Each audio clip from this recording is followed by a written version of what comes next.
I want a new parent. Not to replace the ones I've got, but I want a gaudy one. I want a mythical one. Please let me have a mythical one. Imagine having Medusa turn up at your school to defend your honor at parents' evening. How cool would it be to have Apollo sing you a lullaby at night? Go to sleep. How relaxing would it be to have a Minotaur wake you up from nap time? Fair point, that would be pretty horrible. Scrap that one. The rest of it's true. Here's what we're going to talk about today. If you had one of the Greek gods or goddesses joining your family to become an extra parent, who would you choose? I'm going to start by dishing the dirt on those Greek gods and goddesses that I definitely don't want, and then I'll tell you my top choices of who I would like to be my mythy parent. Don't forget to hit like and subscribe so you get more of this. You must have more. Ganymede, go and get more. They will only subscribe if your content gets better. Myth and chips? Chips? What on earth is this utter nonsense I'm watching? Okay, it's time. Let's see the horrible choices. Who do I not want to be my myth parent? Let's see. I'm obviously not going to choose Hera because I don't want her to yeet me off a mountain like she did to her son Hephaestus. I like my feet to be on the ground. Obviously not Zeusy Zeus. 1, because he's a melon.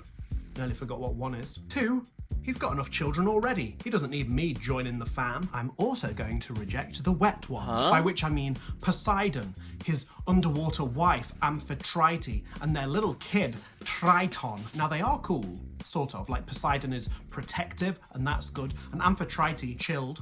Salty, in fact. I can't live down there. I don't want that. I can't swim so great. Not for me. Also, don't want my hair to get damp. I'm also going to reject Echo because it'd get very annoying. Oi, stop that. Stop that, hop that head. It goes without saying, but Cronus is not going to be on my shortlist of potential parents because of all the chomping we always end up talking about. I'm also rejecting Tantalus. Now I know he's not a god, but I'm including him because his story is weird. And I don't want to be a soup. Repeat after me. I don't want to be a soup. Don't be like Tantalus's child Pelops. Maybe I need to tell you about this. Story time. King Tantalus wanted to trick the gods into eating mortals to show that they were trickable and to show that he was smarter than them. I'm smart! He chopped up his own son, Prince Pelops, and chucked him in the pot like a boilernaise. Jokes. The gods were like, obviously I'm not going to eat that. There's an air in my soup. But Demeter wasn't paying much attention and accidentally ate the kid's shoulder. Tantalus got his just desserts because he was sent down to Jam Tartarus, and he was severely punished by the gods, being forced to stand in water near lots of fruit for eternity. But as soon as he tried to drink or eat, the water and the fruits moved away from him forever. This is where we get the word tantalize from. Something that you really, really want, but you can't have, is tantalizing. Snackies. Now the good news for Pelops, the god put him back together like a meaty little jigsaw, and Hephaestus even built him a new shoulder out of ivory. Basically then, I don't want to be a soup, I don't want to be a broth, I don't want to be a boilernaise, and for that reason, I don't want Tantalus to be my new mythical father, who could be a good additional godly parent for me.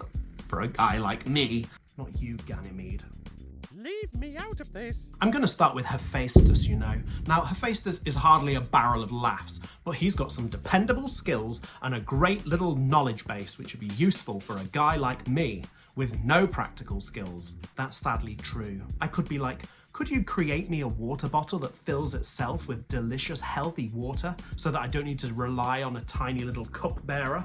Hephaestus was well ahead of his time. He even created the automatons, metal robots that fulfilled tasks for him, like servants. Another good one might be Ares. Now he's unpredictable, sure, and he does have quite a lot of bloodlust and a desire to create chaos and violence everywhere he goes. I don't want that bit.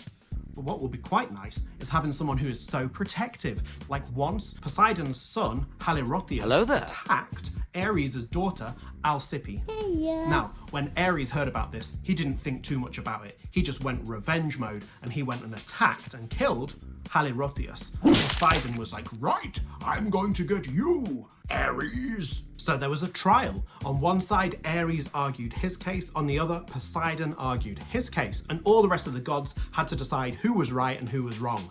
In the end, they sided with Ares. Another great choice would be Leto. Now, Leto is the goddess of motherhood and the protection of the young. Hera was furious that Leto was going to have children with Zeus. She punished her by forcing her all the way out of Greece. Leto had nowhere else to go. She ended up finding this floating island called Delos, and that's where she had her two children, Apollo and Artemis. Pretty much as soon as Apollo was born, there was a giant snake, Python, this monstrous beast, and Apollo had to get fighting from the moment he was born. Now, obviously I don't want that for myself, but I would love to be one of the Apollo-Artemis triplets. It's kind of catchy, actually.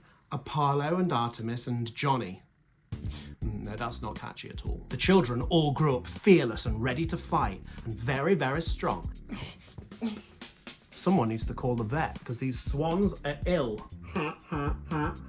Physical strength. One more. Oh, I know. What about Circe? Circe is a sorceress. That's a hard thing to say. That's a tongue twister. Circe is a sorceress. Circe is a sorceress. Circe is a sorceress. Circe is a sorceress. You can say it without almost moving your teeth. Look. Circe is a sorceress. Circe is a sorceress. Circe is a sorceress. Circe is a sorceress whose parents are Helios, the literal sun, and Perseus, an ocean nymph. She lives on her own on a beautiful island filled with animals, many of which she's created because she transforms them. So if she's got, let's say she hates a hamster, but she likes a lion, she just turns the hamsters into lions. That's a cool power. She's not to be messed with. Let me tell you about her. Story time. Circe was living on the island of Aeaea. She'd been banished there after she converted her cousin Scylla into a sea monster.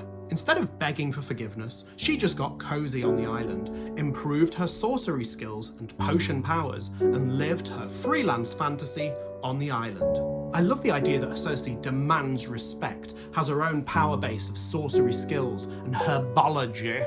Now, she does have one child already, this kid called Telegonus, who later on in the story, it gets complicated, but he accidentally kills Odysseus. It's a long story for another day. Maybe I could do a little bit of animal transforming too, to make more of my favorite kind of monkey, the wakari. I could fill my house with wakaris. Okay, this is very, very tricky today. So we know who I'm not choosing. I'm not choosing Hera, because I don't want to get thrown off a cliff. I'm not choosing Zeus, because obviously I'm not choosing Zeus. I'm not choosing the Minotaur, because of the horns. I'm not choosing the wet ones, because I'm not a good swimmer. And I'm not choosing Echo, because she's annoying. Annoying. Oying. Ying. G. Obviously, I'm not choosing Tantalus because I don't want to get put in a soup. So it's between the inventive Hephaestus, the protective Ares, the caring Leto, and the magical Circe. Well. You can make your own choices. I'll be curious to see what you would do. For me, I'm leaning towards Circe, guys. I really like her powers, and I'd just love to make my house full of those little monkeys with the little red heads. Ares, on balance, would be too much drama. And as for Leto, I mean, Apollo and Artemis, they'd be cool siblings to have, but I think she's probably got her hands full with those guys. I'm quite tempted to go for a double whammy. I'm thinking Hephaestus, I'm thinking Circe. I can't reject Circe. Love those monkeys, love that island. I like the peace and quiet. I choose you, Circe, whether you like it or not. Make sure you like, make sure you subscribe. Stay tuned for next time. I need to order some more chips because I've actually ran out. Let me see if I can get some. Hang on. Hello, yes it is. It's me again. I've run out. Well, it's not for you to judge how many chips I eat. I like chips. I need another batch. I will come and collect those from you now. Okay, goodbye. I'm going to come to the door. Thank you. You're so quick. Myth and chips? Chips? What on earth is this utter nonsense I'm watching?